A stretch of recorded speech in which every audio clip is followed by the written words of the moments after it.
Salut à tous, bienvenue sur la chaîne. Donc aujourd'hui, on va parler de la configuration d'un pare-feu. Donc, qu'est-ce qu'un pare-feu? Un pare-feu, c'est un outil qui contrôle le trafic entrant et sortant d'un système.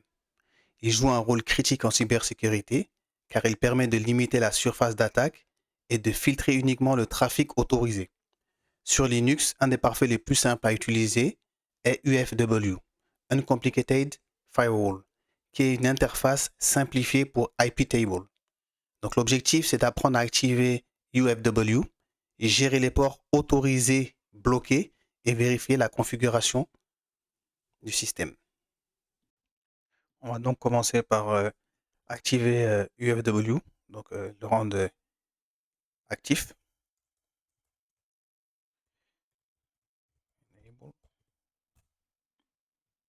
Donc on voit que le firewall is active and enable system startup.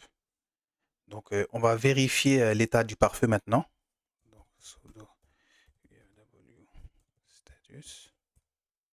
On voit qu'il est actif. Donc par défaut, UFW bloque toutes les connexions entrantes et autorise toutes les connexions sortantes. On va voir l'autorisation et le blocage des ports. Donc par exemple, si on voudrait autoriser le port SSH, donc le port 22, on ferait sudo UFW allow 22, port 22. Et là, on voit que on a rajouté la règle. Donc rule, c'est la règle qu'on a rajoutée. Donc, par exemple, si on veut autoriser le port 80, donc, qui est connu HTTP, donc on ferait sudo UFW allow 80. Et on voit qu'on a rajouté la règle. Parfait. Et par exemple, si on voudrait maintenant bloquer un service spécifique, donc on va dire le port 80, donc sudo UFW deny 80. Et on voit que la règle a été changée, donc updated.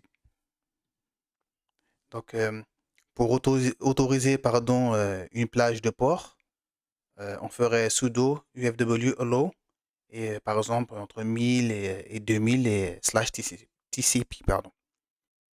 Si on aurait voulu autoriser une adresse IP spécifique, on aurait fait sudo UFW allow et on aurait mis l'adresse IP. On va maintenant vérifier les règles en cours.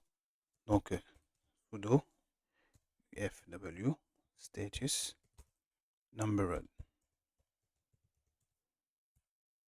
Et ça nous met, vous avez vu, le port 22 qu'on a autorisé, le port 80 qu'on a bloqué.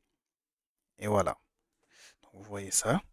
Et par exemple, si on voudrait supprimer une règle, eh ben, on aurait fait sudo UFW delete, par exemple, to, et deleting deny 80. Donc, proceed with operation, yes or no, on met yes. Et on a supprimé la règle. Donc, il faut savoir que UFW est un outil simple mais puissant qui nous permet de gérer la sécurité réseau. En quelques commandes, vous pouvez réduire la surface d'attaque de votre serveur. Donc, si vous avez apprécié la vidéo, mettez un like, commentez et partagez.